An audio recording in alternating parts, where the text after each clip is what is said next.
The idea of the nuclear family is common in Western culture. 2 parents, 2.5 children, and a dog living in the suburbs. Wait, whatever happened to that other 0.5 child? Anyway, that perception is not everyone's reality, especially when you apply it on a global scale. Irene Pereyra spent her childhood living in a communal house in Amsterdam in the 1980s, with a progressive household that shared most of their living space and even some social activities. In the 70s and 80s in Western Europe, it was quite common for people to live communally, like in the middle of the city. So my mom decided that it would be a healthy and good idea to live in a house with a lot of different types of people. So we moved in when I was 6, and there were other children, other adults, and we shared, everything from kitchens to common spaces to gardens to rooftops. Irene shared her upbringing in her short-form documentary, One Shared House. In it, she discusses how the push to communal living was motivated by housing shortages and rent increases, a parallel she sees in Western cities today. There's a whole new wave that started about 15 years ago, which they call co-living, and it's basically solving exactly for that problem, which is that a lot of young adults can't really afford to live in the center of the city anymore because they're priced out. So their alternatives are either to live very far away or to commute, or have a roommate, which is a different type of arrangement, obviously. So the current way in which, for example, in big cities like New York or Tokyo or San Francisco or Copenhagen or London, is that basically you have your own space as a private space, and then you share communal spaces that you probably don't need access to all the time. But if you are together, you can then actually have more of that type of space that you probably wouldn't be able to afford if you lived alone, in any urban setting today, because it's just astronomical right now for a lot of young people. Sharing a communal living space as a child might have allowed for less privacy, but it opened her up to new curiosities that continue to inform her career path today. What shaped me a lot from, growing up that way is that I was exposed to a lot of different types of adults with their own unique interests. So a lot of the things that I gravitated towards as a kid, which was things like electronics and computers and fixing things. My mom was definitely not interested in any of that, but there were people in the house that were. For example, one of the adults had a dark room in the house, so I was intimately familiar with that process from a very young age. Then there was another adult in the house who had one of the first Apple computers. This is in the 80s, right? So not many people had that. So I was experimenting with that, and I remember using her dot printer to print out things that I had drawn in ASCII, with like different characters, because it was still back in the days of coding in DOS. So having creative adults around, especially in that, on the side of computers, definitely sparked my curiosity and interest in computers and design and photography and things like that. They're not your parents and they're not your friends, but and also not really your role models, but there are just a lot of people around that care for you and show you what they're interested in. And I was a curious kid, so for me it was a great way to live. This is the Ready Test Go podcast, brought to you by Applause. I'm David Carty. Today's guest is documentarian and user experience director and designer Irene Pereyra. Irene is the co-founder of Anton and Irene, a UX design firm, and she is currently the co-chair of the Interaction Design program at Harbour Space University. Her work with household name clients all around the world has been recognized by the Webbies, the Emmys, and the European Design Awards, among others. So she knows high-quality design when she sees it. She shared some of those insights in her book, Universal Principles of UX, 100 Timeless Strategies to Create Positive Interactions Between People and Technology, which published in March. While our digital experiences are evolving over time, some of the basics of UX are timeless principles. That seems like a great place to start our conversation. Congratulations on your book, Universal Principles of UX. It's very pleasing to the eye and easy to navigate, so that's very appropriate. But I wanted to start off with a quote that you include in the book from Henry Dreyfuss. and it's really almost prescient to today, right?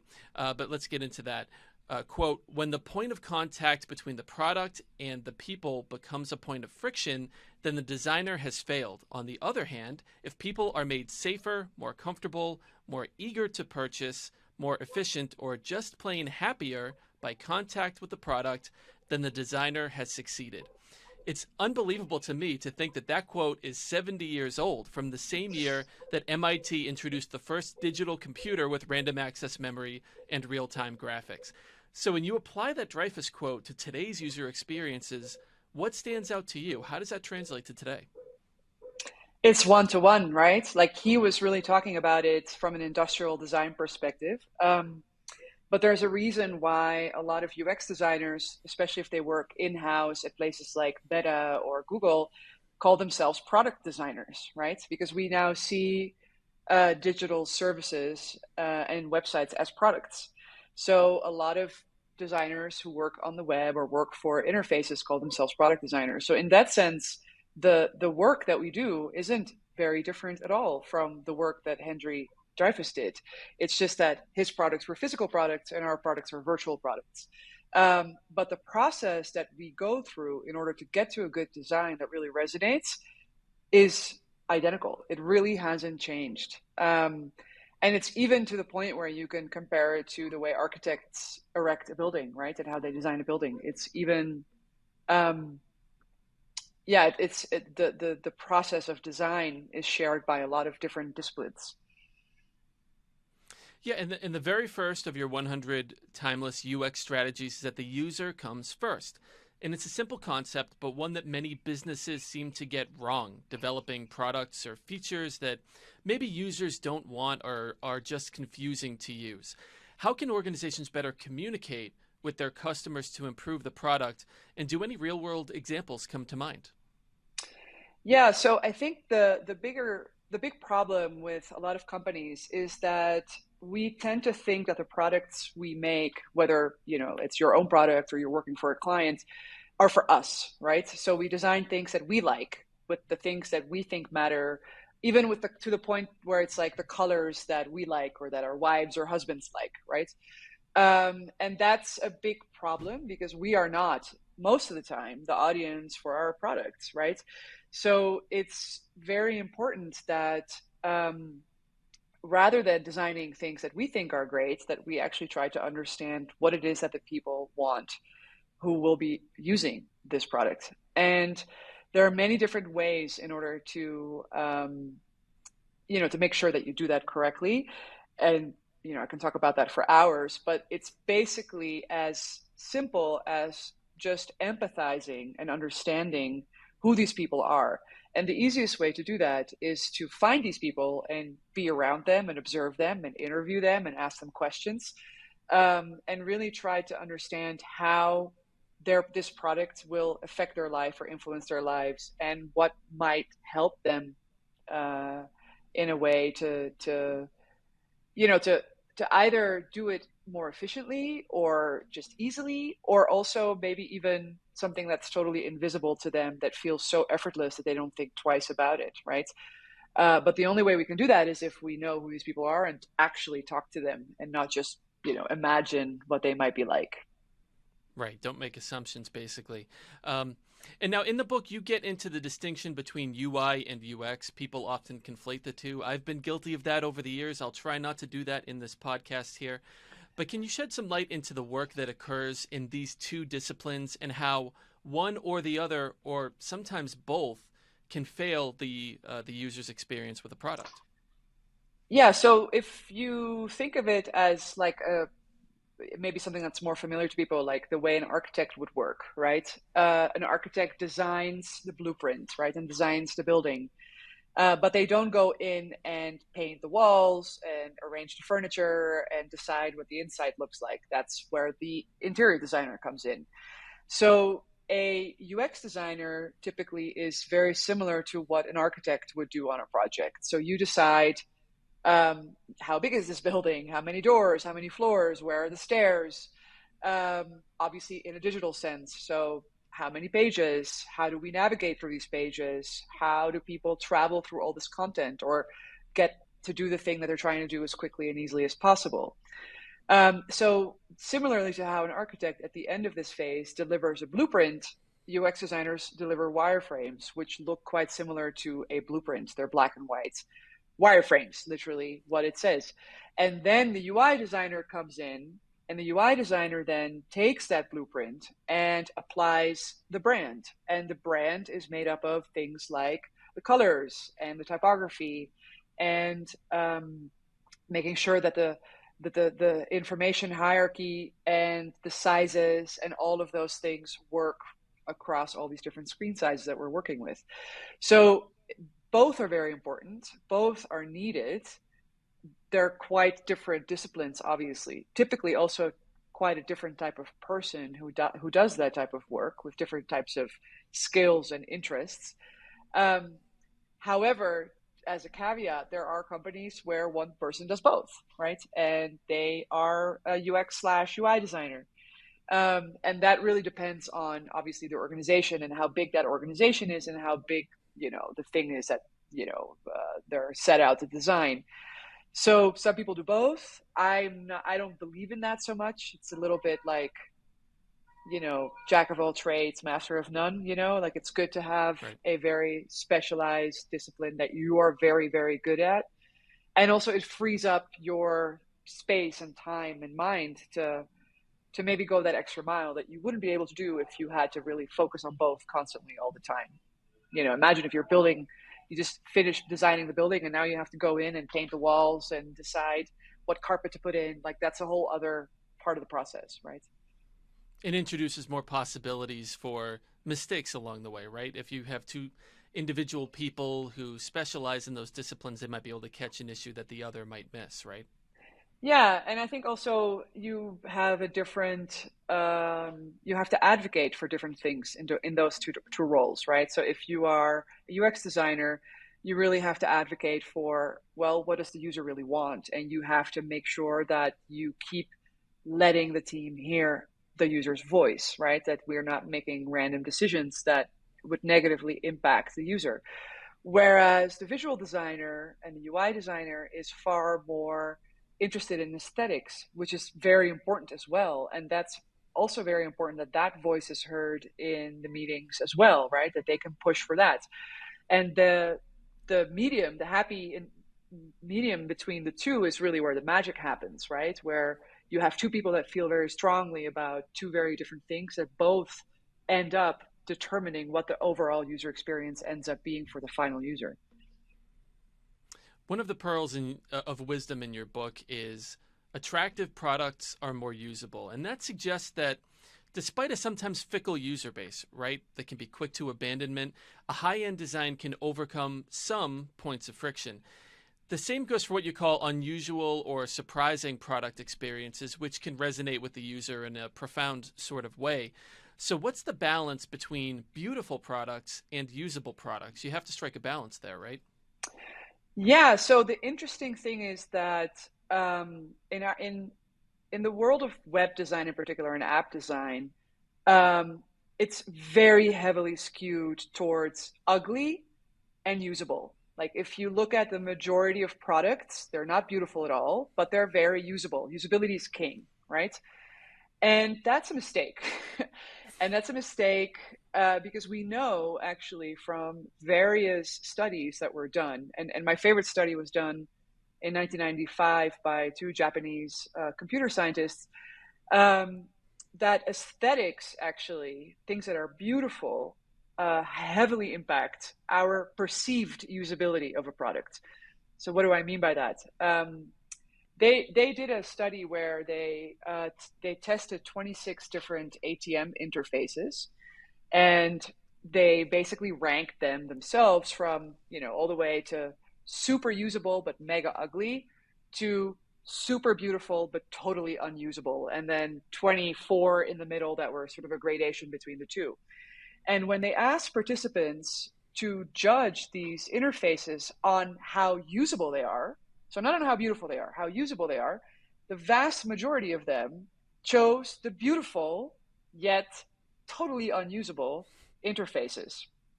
And they coined this the aesthetic usability effect, And it's been confirmed in many studies since. And basically, it shows that we are very forgiving with a lot of usability issues as long as we think it's beautiful. And, we are kind of like, oh, it's not so bad. We don't mind so much. We're willing to suffer through some usability issues as long as we really react well to the beauty of a product. And some examples of that, even in the normal world, outside of the digital world, if you could imagine, I don't know if you've ever used a Leica camera, but they're a usability nightmare. They're very difficult to use. The average person would not, and even a professional photographer, they're not intuitive, but people don't care because the thing itself is beautiful and it creates beautiful photographs. So people are like, you know what, I'm willing to suffer for it.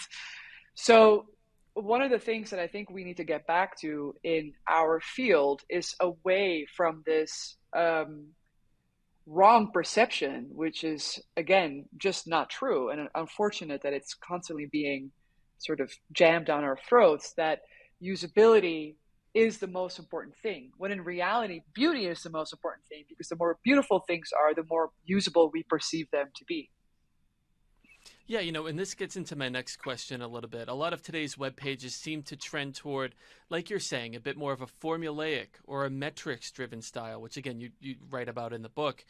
So we're seeing a trend away from these sorts of unique designs and digital experiences, like the one that you have on your own website at Anton and Irene. That must frustrate you as a designer, right, to see that we are trending in this direction toward usability and away from bold designs, right?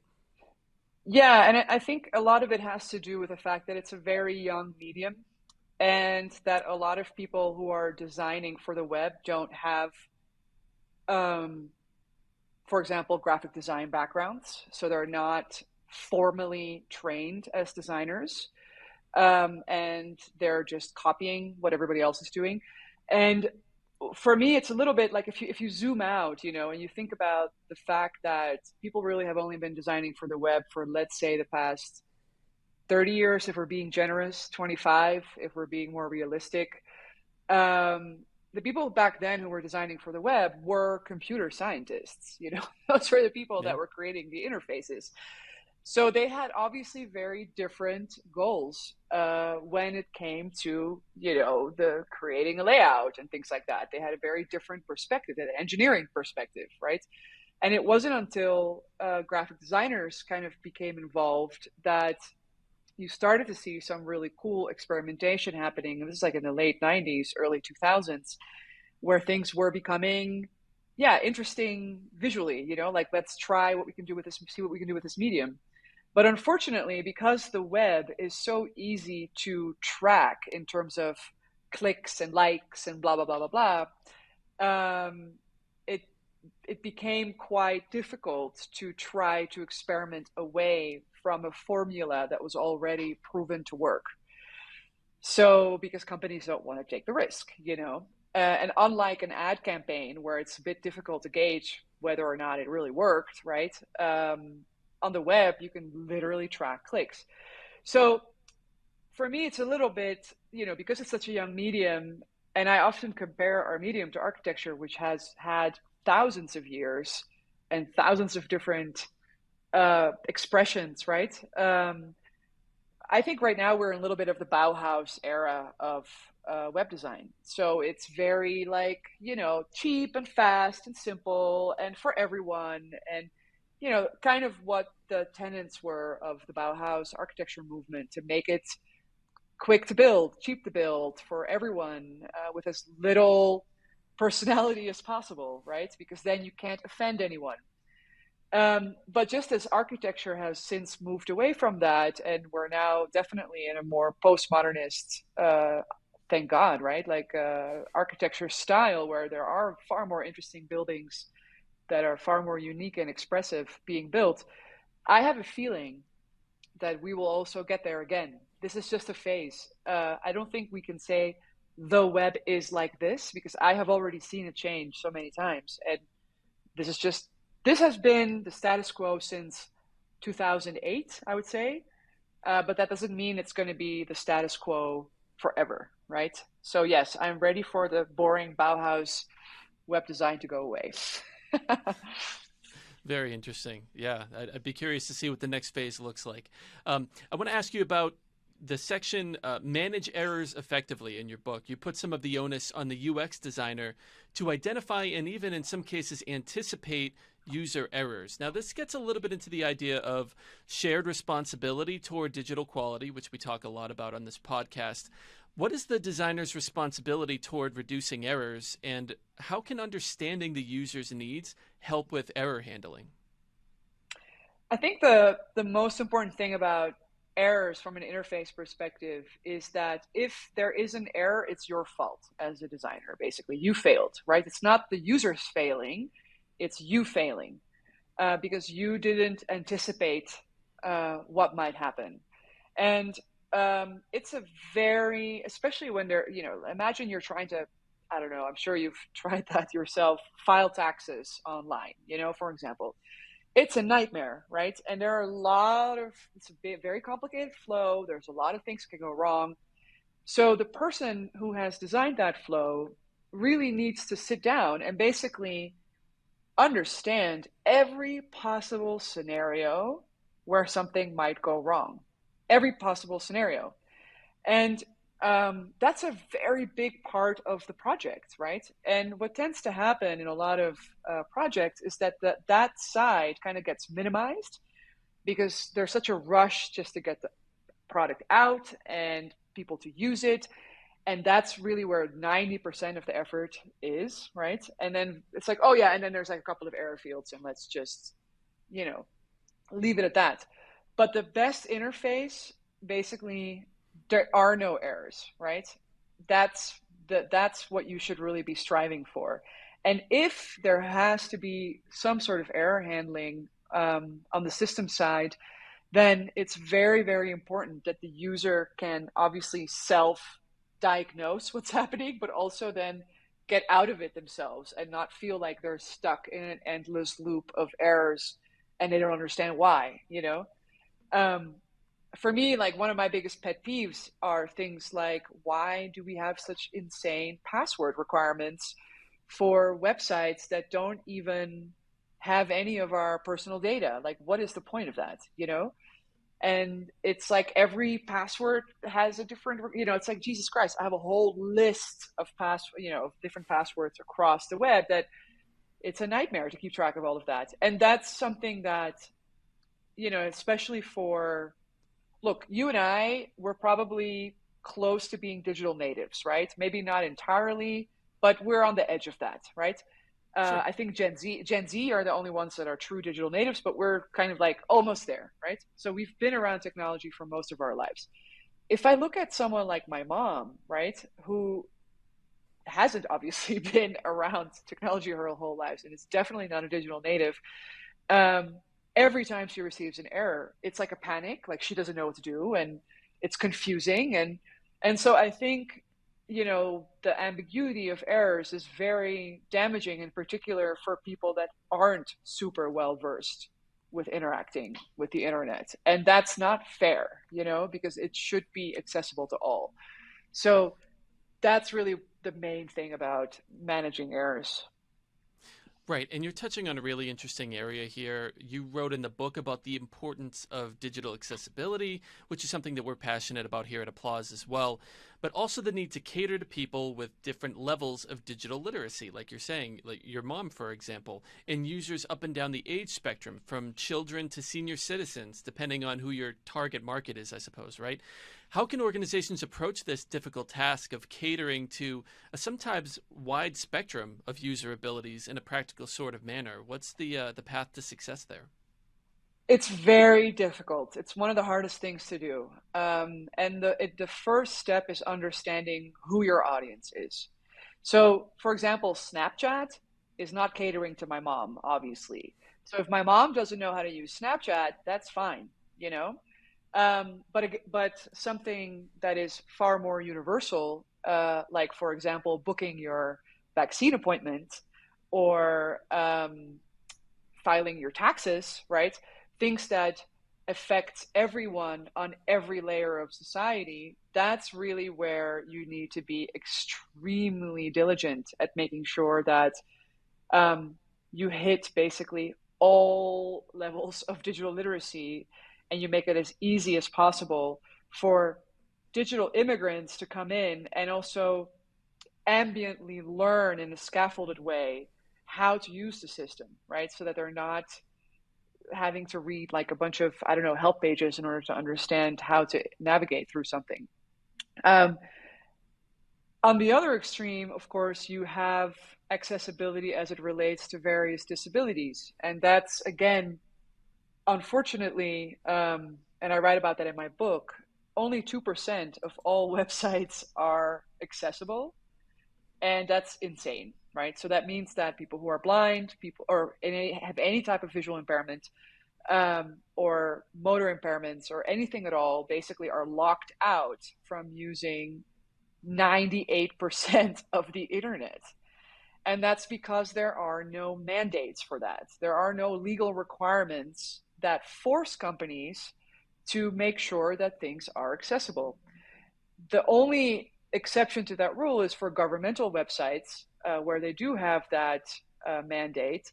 But for the private sector, no one's going to check whether or not, your website can be used by someone who's visually impaired, right?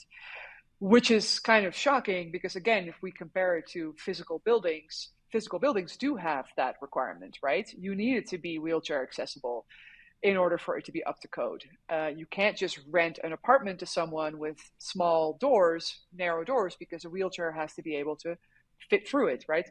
So the problem is, in my opinion, the fact that there is no legislation for that, and that if we have to rely on the private sector to do it out of the goodness of their own heart, they're not going to do it. Why? Because it's very expensive to do it. It takes a lot of time, a lot of effort. It's not easy to do. You have to do a lot of research. You have to have coders and developers and designers who are capable of doing that. They have to be given the time to do that. In my experience, making a website fully accessible adds on a minimum 1 to 2 years to a timeline of a project, So who's going to pay for that? Most private companies are not going to do that because they don't care about the fact that, people with various kinds of disabilities might not be able to use their product. So I think it's I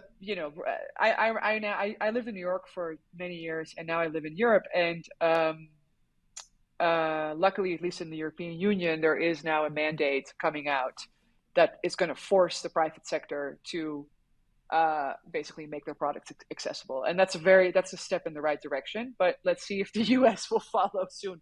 I mean, the good news is if they have their product available in Europe, they'll have to anyway, right? So that's good. Exactly. You just went into right into what I was going to ask you about. I mean, it seems like there will be this motivation to meet accessibility standards in the near future, right? And partially that is motivated by EU regulations and things like that.